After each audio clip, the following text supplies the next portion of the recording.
If you were raised by a parent with what we call a high conflict personality, there's a very good chance that you do have some form of chronic hypervigilance, often found in complex trauma symptoms, because the core of this is the relational violation of safety again and again and again, when the source of safety is also the source of fear.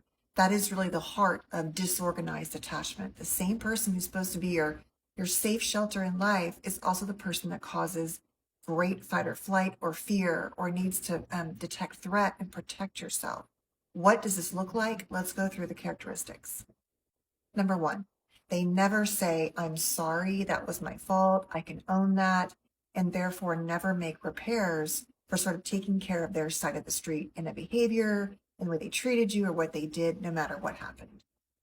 They can't hold the bad feelings of themselves, so they project those on others. So they take all of their yucky feelings and make it about blaming and shaming and criticizing you. They're unable to do more than just think in black and white terms. They cannot hold shades of gray. You are all good or all bad. Things are all good or all bad. Life is all good or bad. They can't really hold and contain the neutral areas of life. And along those lines, they will build someone up only to just tear them down or be very confusing. Like I'm saying, you're the best child ever, you're the worst child ever. It is the nature of complex trauma to never know what to expect with them, but to always be really put in these severe camps.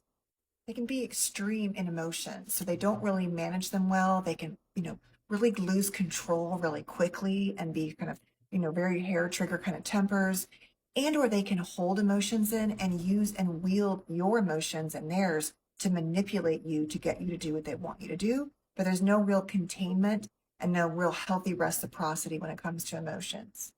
At the core, they engage in really extreme behaviors, throwing things at you, calling you terrible names, intentionally trying to manipulate or control you, blocking you from leaving the building or a room, or taking the doors off of your room in severe ways to punish you and show control.